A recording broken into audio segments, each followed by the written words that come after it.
News twilight నేను విజయశంకర్. ముందుగా headlines చూద్దాం.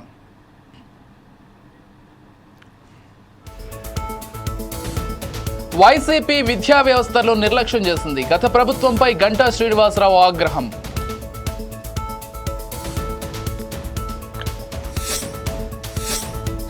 తెలుగు రాష్ట్రాల్లో శివరాత్రికి ఏర్పాట్లు, ముస్తాబవుతున్న శివాలయాలు.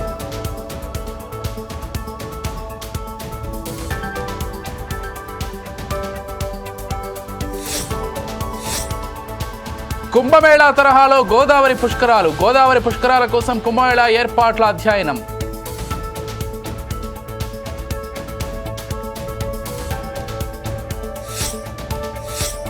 తాగింది, ఊగింది, తైతక్కలాడింది. నడిరోడ్డుపై పోలీసులకు చుక్కలు చూపించిన మూవీ ఆర్టిస్ట్.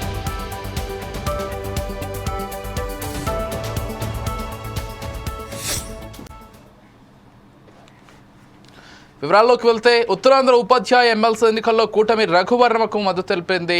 కూటమి నాయకులు రఘువర్మ గెలుపుకు విస్తృతంగా ప్రచారం చేస్తున్నారు. టీడీపీ ప్రభుత్వంలో గురువులకు అధిక ప్రాధాన్యతనిచ్చామని 2014లో టీడీపీ అధికారంలోకి వచ్చిన తర్వాత పండుగ వాతావరణంలో ఉపాధ్యాయ దినోత్సవం నిర్వహించామని గంటా శ్రీనివాసరావు అన్నారు.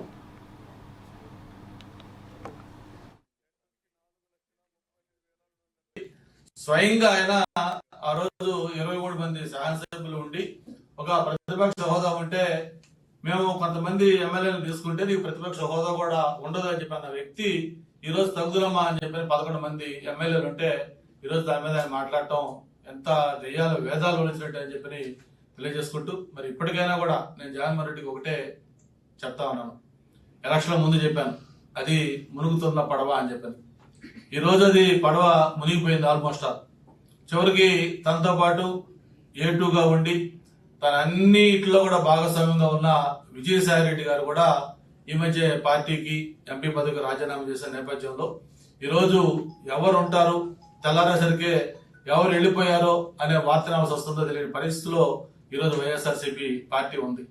జిల్లాలకు జిల్లాలు ఈరోజు అక్కడ ఇన్ఛార్జీల దగ్గర నుంచి కూడా ఒక్కొక్కరు ఖాళీ అయిపోయి ఆ పార్టీ నుంచి బయటకు వస్తున్న నేపథ్యం. ఎందుకంటే ఇది పార్టీ యొక్క అధినాయకుడు ఉండే యాటిట్యూడ్ బట్టే. ఎలక్షన్ లో గెలుపోవడం సహజం. తెలుగుదేశం పార్టీ కూడా 1-2 సార్లు ఓడిపోయింది. ఓడిపోయిన తర్వాత కూడా నాయకుడు క్యాడర్ పట్ల లీడర్ల పట్ల ఎలా ఉండాలి, ఎలా పోరాటం చేయాలి, ఎలా పార్టీని ముందుకు తీసుకెళ్ళడానికి ఒక పద్ధతి ఉంటుంది. మరి ఇక్కడ జగన్మోహన్ రెడ్డి గారికి అటువంటి ఏమి లేవు. అంతా A to Z ఆయనే, సర్వం ఆయనే. నా వల్లే పార్టీ గెలుస్తుంది, నేను కుక్కను పెట్టినా గెలుస్తారని చెప్పని అభిప్రాయం ఉన్న వ్యక్తి. అలాంటి వ్యక్తికి ఈ రోజు మన ఎలక్షన్ లో దెమ్మ తిరిగింది. ఇప్పుడు కూడా వాస్తవాలు గ్రహించుకోకుండా ఇప్పటికీ ఆయన వైఖరి ఎలా ఉందో మనం చూస్తా ఉన్నాం. ఆ ముఖ్యమంత్రిగా ఉన్న 5 ఏళ్లు ఎలా ఆయన ప్రవర్తించాడో ముఖ్యంగా మీడియా మిత్రులు చాలా మంది తెలుసు. ఒక్కటంటే ఒక్క ప్రెస్ కాన్ఫరెన్స్ ముఖ్యమంత్రి గారిని పెట్టల. ఆయన పెట్టింది ఒకే ఒక press conference as chief minister గా. దట్టు అప్పుడు ఎలక్షన్ కమిషన్ ఉన్న నిమ్మగడ్డ రమేష్ కుమార్ గారి మీద గవర్నర్ కలిసి వచ్చి ఒక ప్రెస్ మీట్ పెట్టాడు. అది కూడా నేరుగా ఒక ఎలక్షన్ కమిషన్ ని ఎటువంటి అలిగేషన్స్ చేశాడో మీకు గుర్తుంది, కాస్ట్ల దగ్గర నుంచి అన్ని. అటువంటిది ఆ రోజు మీడియాతో నాకు పని లేదు అని స్పష్టంగా చెప్పిన పెద్ద మనిషి ఈ రోజు మళ్ళీ మీడియా సమస్యలను తెలుసుకుంటాను, మీడియా ద్వారా నేను ప్రశ్నిస్తాను. ఈరోజు ఎమ్మెల్యేగా గెలిపించేది ఏదైనా సమస్యల్ని అసెంబ్లీలో మాట్లాడమని, పోరాటం చేయమని. కానీ దానికి విరుద్ధంగా ఈరోజు ఆయన నేను ప్రతిపక్ష హోదా ఇవ్వలేదు కాబట్టి నేను అసెంబ్లీకి వెళ్ళాలని చెప్పని బాయ్కాట్ చేసే పరిస్థితి చూస్తా ఉన్నాం. మరి నిన్న వెళ్ళారు, ఆయన అటెండ్ అయ్యారు. ఎందుకు వెళ్ళారో కూడా మీకు తెలుసు. ఏదైతే ఈ రోజు అసెంబ్లీ గైడ్ లైన్స్ ప్రకారం, రూల్స్ ప్రకారం 60 రోజులు కంటిన్యూగా కానీ ఆబ్సెంట్ అయితే తన శాసనసభ్యత్వం పోతుంది అని స్పీకర్, డిప్యూటీ స్పీకర్ చెప్పిన నేపథ్యంలో దాన్ని కాపాడుకోవడం కోసం టెక్నికల్ గా అసెంబ్లీకి అటెండ్ అయ్యి మళ్ళీ దాన్ని బాయ్కాట్ చేశారు. 15 డిఎస్సీలు తీస్తే అందులో 11 డిఎస్సీలు తీసిన ఘనత తెలుగుదేశం పార్టీది. రాజకీయ నాయకుల చుట్టూ తిరిగి వారి బదిలీల కొరకు వారి ఆత్మగౌరవం దెబ్బతినకూడదని భావించి ఉద్యోగులకి, ఉపాధ్యాయులకి కౌన్సిలింగ్ ప్రవేశపెట్టిన ఘనత తెలుగుదేశం పార్టీది. అలాగే మొన్న 2014లో తెలంగాణ విడిపోయినప్పుడు అక్కడ కేసీఆర్ ముఖ్యమంత్రి గారు 42% ఫిట్మెంట్ తో పిఆర్సీ ఇస్తే అంతకంటే 1% అయినా సరే మనం ఎక్స్ట్రా ఇవ్వాలని చెప్పి మన ఆంధ్రప్రదేశ్ రాష్ట్రంలో చంద్రబాబు నాయుడు గారు 43% ఫిట్మెంట్ తో పిఆర్సీ ఇచ్చిన ఘనత తెలుగుదేశం పార్టీది. మొన్న 2019-24లో దారుణంగా 117 జీవో తీసుకొచ్చి విద్యా వ్యవస్థను అస్తవ్యస్తం చేస్తే మరలా ఈరోజు గౌరవ విద్యాశాఖ మంత్రి నారా లోకేష్ బాబు గారు వచ్చిన తర్వాత 117 జీవోని రద్దు చేసి దాని స్థానంలో ఓ ప్రత్యామ్నాయ జీవోని ఇప్పుడు తీసుకొస్తున్నారు. గత ప్రభుత్వానికి ఇప్పుడు ఎన్డీఏ ప్రభుత్వానికి తేడా ఏంటంటే, గత ప్రభుత్వం ఉపాధ్యాయ సంస్థలు వినేది కాదు, వారి అభిప్రాయాలకు విలువనిచ్చేది కాదు. కానీ ఇప్పుడు ఎన్డీఏ ప్రభుత్వం ఉపాధ్యాయ సంస్థలు వింటుంది, వారి అభిప్రాయాలకి విలువనిస్తుంది. ఈ 117 జీవోకి ప్రత్యామ్నాయంగా తయారయ్యే జీవోలో ఉపాధ్యాయుల యొక్క అభిప్రాయాలను వారానికి ఒక్కసారి ప్రతి శుక్రవారం ఉపాధ్యాయ సంఘాలు వెళ్లి కమిషనర్తో మాట్లాడి తమ అభిప్రాయాల్ని తెలియజేస్తున్నారు. ఈ ప్రత్యామ్నాయ జీవోని ఇప్పటికే పబ్లిక్ డొమైన్ లో పెట్టడం జరిగింది. రాష్ట్రంలో శాంతి భద్రతలు పూర్తిగా హరించుకుపోయాయని శైలజానాథ్ అన్నారు. రాష్ట్రంలో స్వేచ్ఛగా బ్రతకాల్సిన ప్రజలు భయాందోళనల మధ్య జీవిస్తున్నారని, అసెంబ్లీలో ప్రజల తరపున జగన్మోహన్ రెడ్డి కూటమి ప్రభుత్వాన్ని ప్రశ్నిస్తారనే ఉద్దేశంతోనే ప్రతిపక్ష హోదా ఇవ్వడం లేదని విమర్శించారు. అసెంబ్లీ సమావేశాలు కూటమి సెల్ఫ్ డబ్బా కొట్టుకోవడానికి మాత్రమే నడుస్తున్నాయని, ప్రజల సమస్యలు చెప్పడానికి ప్రతిపక్షం లేనప్పుడు అసెంబ్లీ సమావేశాలు దండగని అన్నారు. రాష్ట్రంలో అత్యంత కరువు జిల్లా అయిన అనంతపురానికి హంద్రనీవా ప్రాణాధారమని, హంద్రనీవా కాలువ వెడల్పు చేసి చెరువులకు కాలువలకు నీళ్లు ఇచ్చి రైతాంగాన్ని ఆదుకోవాలని ప్రభుత్వాన్ని డిమాండ్ చేశారు. హెల్త్ పైన, ఎడ్యుకేషన్ పైన ప్రభుత్వ పరంగా మంచి దృష్టి ఉండదు. అతను ఎప్పుడు వీటిని దీంట్లో వచ్చే డబ్బుల్ని ప్రైవేటైజ్ చేయడం కోసం, ఎందుకు ఈ రోజున్న ప్రైవేట్ ఇన్స్టిట్యూట్లన్నీ, మేజర్ ఇన్స్టిట్యూట్లన్నీ వారు పెంచి పోషించినవే. రేపొద్దున ఈ 15 హాస్పిటల్ పీపీకి ఇచ్చి మోడీకి ఇస్తున్నా అంటే ఇవి ఇవ్వడానికి గ్యారెంటీ ఏముంది? ఆయన వచ్చిన రోజు మీకు మర్చిపోయారేమో, ఆయన వచ్చిన రోజున మొత్తం ల్యాబ్స్ అన్నీ ప్రైవేట్కి ఇచ్చేస్తారు. మనం చూసాం.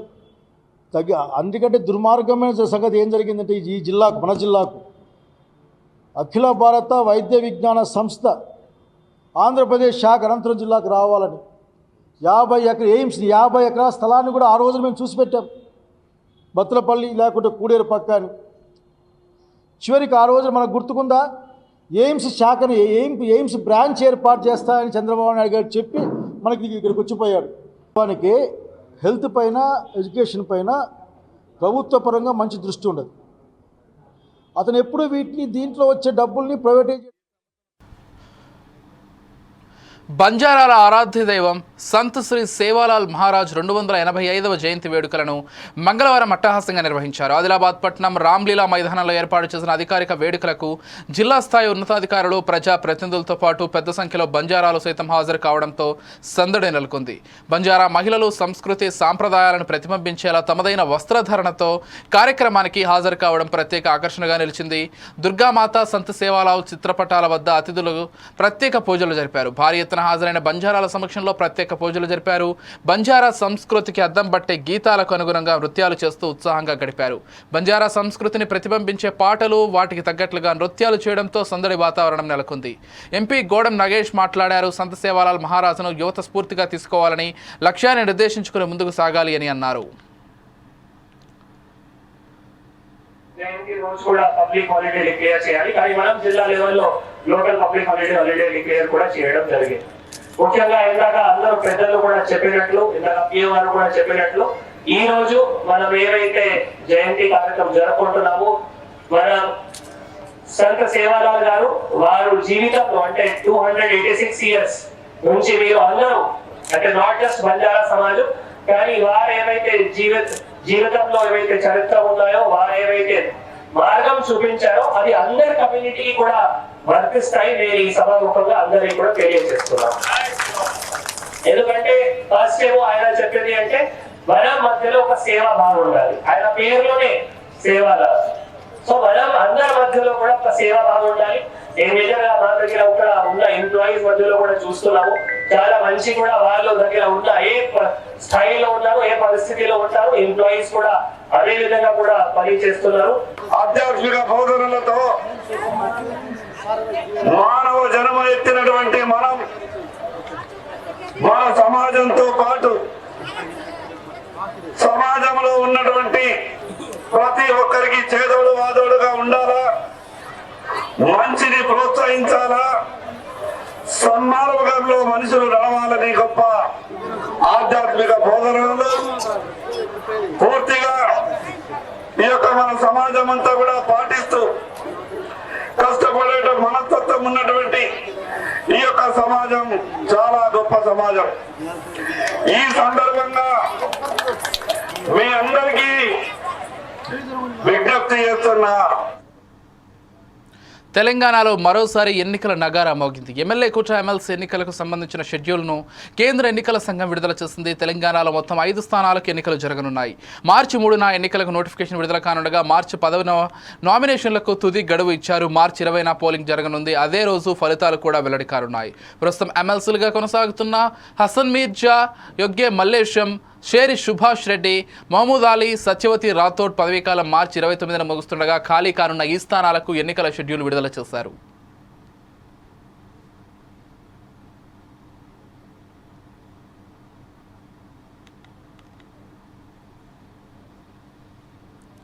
అంగన్వాడీ టీచర్లు 120 రోజుల శిక్షణాకాలం పూర్తి చేసుకున్న సందర్భంగా పశ్చిమ గోదావరి జిల్లా ఉండి నియోజకవర్గం ప్రధాన కేంద్రమైన ఉండి మండల హైస్కూల్లో జ్ఞానజ్యోతి శిక్షణా కార్యక్రమాన్ని నిర్వహించారు. 3 నుంచి 8 సంవత్సరాల వయస్సు గల పిల్లల మెదడు అభివృద్ధి వేగంగా జరుగుతుందని, ఈ వయసు పిల్లలకు ప్రత్యేక అభ్యాసన కార్యక్రమాల ద్వారా బోధిస్తే వారు పై తరగతుల్లో కనీస అభ్యాసన సామర్థ్యాలను సాధించగలరని తెలిపారు. పిల్లలు ఎలా నేర్చుకుంటారో, అసిస్టెంట్ విధానాలు, అభివృద్ధి డొమైన్స్ గురించి అంగన్వాడీ టీచర్లకు శిక్షణ ఇస్తున్నామని తెలిపారు.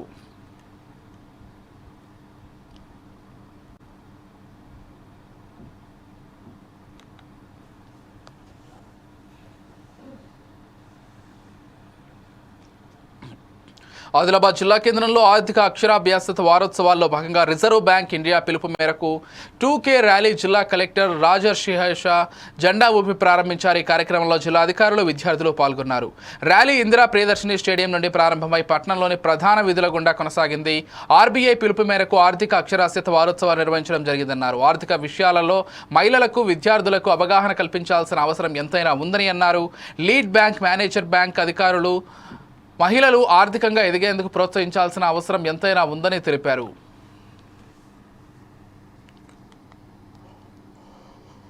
ఆదేశాల మేరకు ఆర్బీఐ ఉద్దేశం ఏంటి అంటే మహిళల మధ్యలో ఫైనాన్షియల్ లిటరసీ పెరగాలి. దానికి సంబంధించిన ఆ వీడియోస్ కూడా అట్లనే ఉన్నాయి. మహిళలు ఏమైనా రంగంలో కావచ్చు, హోమ్ మేకర్ కానీ, ఎంటర్ప్రెన్యూర్ కానీ, ఫార్మర్ కానీ, బిజినెస్ కానీ, ఇండస్ట్రియలిస్ట్ కానీ, ఏమైనా రంగంలో కావచ్చు, వారి మధ్యలో సేవింగ్స్ కానీ, తర్వాత క్రెడిట్ కానీ, లోన్స్ కానీ, ఇంకా ఏవైతే మనం ఫైనాన్షియల్ లిటరసీ సంబంధించిన ప్రొడక్ట్స్ ఉన్నాయో అవి మహిళల మధ్యలో ఇంకా అవేర్నెస్ రావాలి. మహిళలు ఇంకా ఎక్కువ కూడా అడాప్ట్ చేయాలి. బ్యాంకర్స్ కూడా మహిళలు ఎక్కడైనా ముందుకి వస్తే వాళ్ళకి సాయం చేయాలి. దానికి సంబంధించిన ఈసారి ఆర్బీఐ నుంచి ఈ ఫైనాన్షియల్ లిటరసీ వీక్లో ఈ మేజర్గా ఉద్దేశం కూడా పెట్టడం జరిగింది. ఈరోజు ర్యాలీలో కూడా ఎక్కువగా మహిళలు, విద్యార్థులు కూడా పాల్గొంటున్నారు.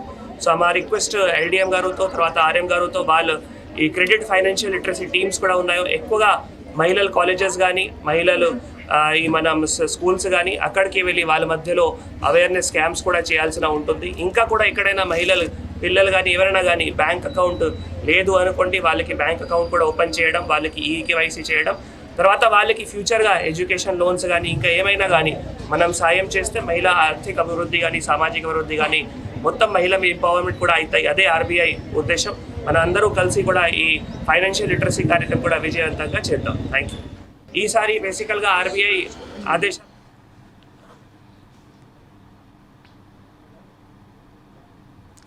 మందేశ్వర మైకంలో నడి రోడ్డుపై చిందేసి తాగి ఊగి నడి రోడ్డుపై తైతక్కలాడింది ఒక యువతి.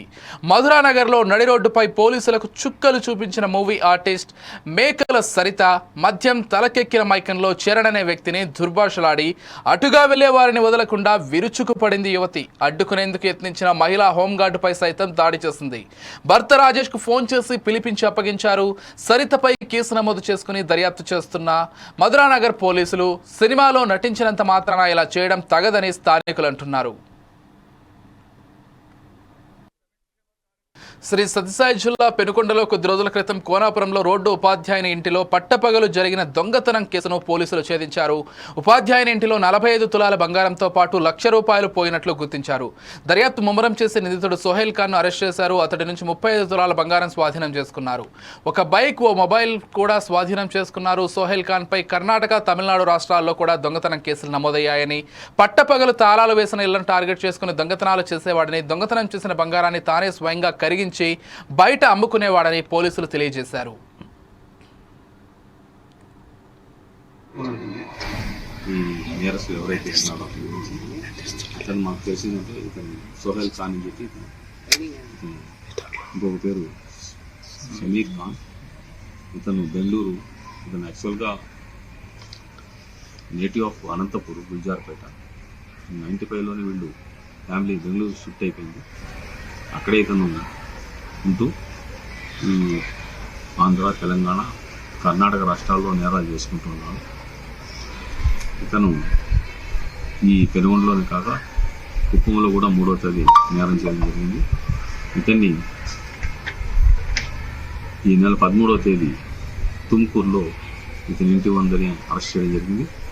ఇతను నేరం చేసిన తర్వాత ఆభరణాలు ఏవైతే ఉన్నాయో, ఆ చోరీ కాబడిన ఆభరణాలు ఏవైతే ఉన్నాయో, ఆ చోరీ చేసిన ఆభరణాల్లోని ఏవైతే రాళ్ళు లేకుంటే పూసలు ఇట్లాంటివన్నీ కూడా ఇతను ముందు తొలగించేసి వాటన్నిటిని కూడా ఒక బంగారు కరిగించే వాటిల్లో వేసి వాటిని కరగబెట్టి దానిలో అచ్చులుగా పోసి ఆ అచ్చులను తీసుకెళ్ళి బిస్కెట్ లాగాను లేకపోతే రాడ్స్ లాగా తయారు చేసి వాటిని తీసుకుని బంగారం వాళ్ళకే తాను బంగారు పని చేస్తానని తన దగ్గర ఉన్న కస్టమర్లకు సంబంధించిన బంగారం అని చెప్పేసి ఇతను అమ్మేవాడు. ఆ విధంగా అమ్మినాడు హైదరాబాద్లో. తర్వాత ఈ విషయం తెలుసుకున్న తర్వాత 13వ తేదీ అరెస్ట్ చేయడం జరిగింది. 14వ తేదీ కోర్టులో ప్రొడ్యూస్ చేయడం జరిగింది. ఆ తర్వాత ఇతన్ని మళ్ళీ మ్యాజిస్ట్రేట్ గారి ఆదేశాల మేరకు మేము పెట్టుకున్న రిక్వెస్ట్ మేరకు మ్యాజిస్ట్రేట్ గారు మాకు 3 రోజులు రిమాండ్ ఇచ్చారు, కస్టడీకి ఇచ్చారు, పోలీస్ కస్టడీకి ఇచ్చారు. పోలీస్ కస్టడీలో తీసుకున్న తర్వాత ఇతన్ని మేము హైదరాబాద్కి వెళ్ళి హైదరాబాద్లో ఎవరికైతే ఇతను అమ్మినాడో వారి నుంచి ఈ సొత్తుని స్వాధీనం చేసుకోవడం జరిగింది. ప్రస్తుతానికి 350 గ్రాములు 250 గ్రాములు పెనుగొండవి, 100 గ్రాములు కుప్పం సంబంధించిన కేసులో ప్రాపర్టీని స్వాధీనం చేసుకుని ఈరోజు వైసీపీ నేత వల్లభనేని వంశీకి బిగ్ షాక్ తగిలింది. ఆయనను 3 రోజుల పాటు పోలీస్ కస్టడీకి ఇస్తే విజయవాడలోని ఎస్సీ ఎస్టీ అట్రాసిటీ కేసుల విచారణ న్యాయస్థానం తీర్పు ఇచ్చింది. గన్నవరంలోని టీడీపీ కార్యాలయంపై జరిగిన దాడి కేసులో ఫిర్యాదుదారుడు బదులూరి సత్యవర్ధన్ను కిడ్నాప్ చేసి బెదిరించి కేసు నుంచి తప్పించుకునేలా చేశారన్న ఆరోపణలతో వంశీతో పాటు మరో 4గురిని అరెస్ట్ చేశారు. ఈ కేసులో మరిన్ని వివరాలు తెలుసుకోవడానికి వంశీ నుంచి స్వాధీనం చేసుకోవాల్సిన వస్తువుల గురించి ఆయనను 10 రోజుల కస్టడీకి ఇవ్వాలని విజయవాడ పటమట పోలీసులు కోర్టులో పిటిషన్ దాఖలు చేశారు. దీనిపై న్యాయాధికారి హిమబిందు తీర్పును వెలువరించారు. 3 రోజుల పాటు పోలీస్ కస్టడీలో ఉదయం 9 గంటల నుంచి సాయంత్రం 5 గంటల వరకు విచారించాలని స్పష్టం చేశారు. విజయవాడలోని జిల్లా జైలు నుంచి తీసుకెళ్లేటప్పుడు, తిరిగి జైలు తీసుకొచ్చేటప్పుడు ఆయనకు వైద్య పరీక్షలు చేయించాలని ఆదేశించారు.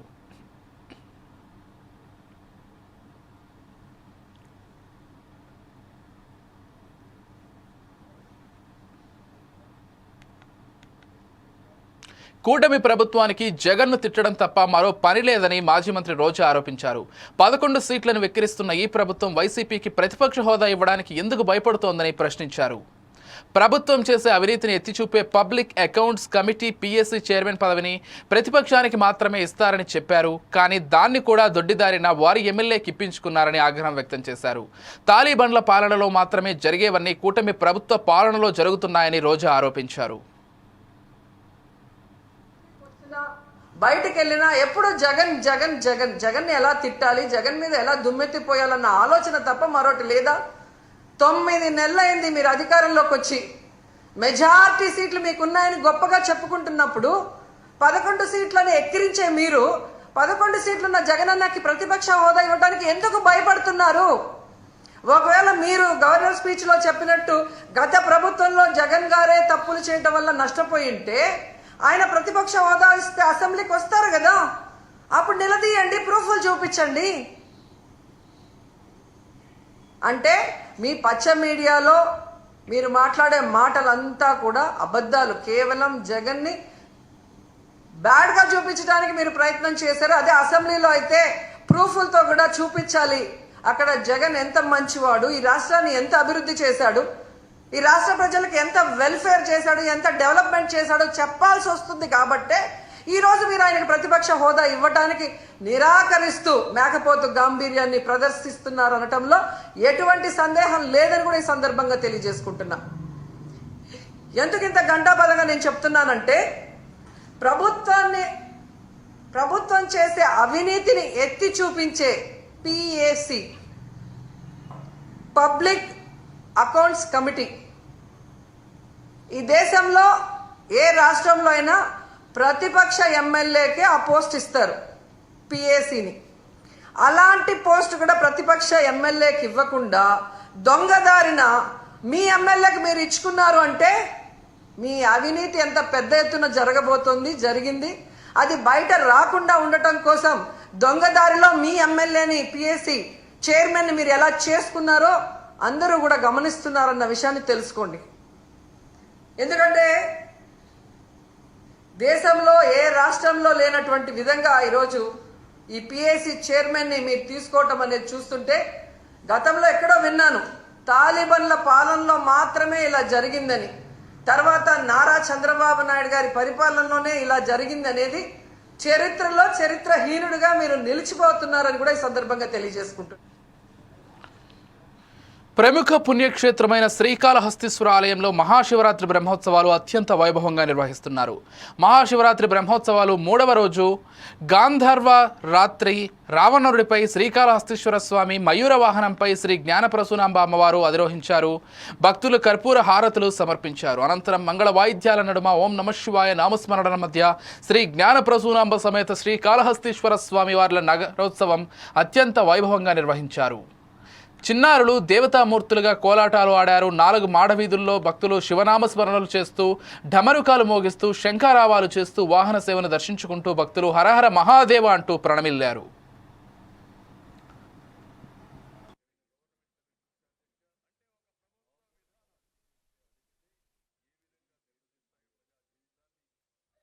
జగద్రక్షణకార్యాయ కాలకూట విశాసినే శ్రీకాళహస్తినాథాయ మహాదేవాయ తే నమః. పంచభూతలింగాల్లో వాయులింగమైనటువంటి శ్రీకాళహస్తి క్షేత్రమున మహాశివరాత్రి బ్రహ్మోత్సవాలు పురస్కరించుకొని 4వ రోజు రాత్రి ఈరోజు రాత్రి స్వామి అమ్మవార్లు రావణాసుర మరియు మయూర వాహనము పైన అనగా నెమలి వాహనం పైన ఊరేగింపడం జరుగుతున్నది. కావున భక్తులందరూ కూడా ఈ యొక్క వాహన సేవలో పాల్గొని స్వామి అమ్మవారి యొక్క పరిపూర్ణ అనుగ్రహాలు పొందుదురుగాక అని అందరినీ కూడా ఆశీర్వదిస్తూ ఈ యొక్క విశేషాన్ని తెలియజేస్తున్నాము. ఓం నమః శివాయ. జగద్రక్షణకార్యాయ కాలకూట విశాసినే శ్రీకాళహస్తినాథాయ మహాదేవాయ తే నమః. పంచభూతలింగాల్లో వాయులింగమైనటువంటి శ్రీకాళహస్తి క్షేత్రమున మహాశివరాత్రి బ్రహ్మోత్సవాలు పురస్కరించుకొని 4వ రోజు రాత్రి ఈరోజు రాత్రి స్వామి అమ్మవార్లు రావణాసుర మరియు మయూర వాహనము పైన అనగా నెమలి వాహనం పైన ఊరేగింపడం జరుగుతున్నది. కావున భక్తులందరూ కూడా ఈ యొక్క వాహన సేవలో పాల్గొని స్వామి అమ్మవారి యొక్క పరిపూర్ణ అనుగ్రహాలు పొందుదురుగాక అని అందరినీ కూడా ఆశీర్వదిస్తూ ఈ యొక్క విశేషాన్ని తెలియజేస్తున్నాము. ఓం నమః శివాయ. జగద్రక్షణకార్యాయ కాలకూట శ్రీకాళహస్తినాథాయ మహాదేవాయ తే నమః. సిద్దిపేట జిల్లా హుస్నాబాద్ మండలం పొట్లపల్లి గ్రామంలో శ్రీ స్వయంభు రాజరాజేశ్వర స్వామి క్షేత్రంలో మహాశివరాత్రి ఉత్సవాలకు అన్ని ఏర్పాట్లు పూర్తి చేసినట్లు అధికారులు పేర్కొన్నారు. ఉదయం 4 గంటల నుండి స్వామివారికి అభిషేకాలు, అర్చనలు, ప్రత్యేక పూజలు నిర్వహిస్తున్నట్లు తెలిపారు. జాతరకు విచ్చేసిన భక్తులకు అన్ని ఏర్పాట్లు పూర్తి చేసినట్లు అధికారులు తెలిపారు.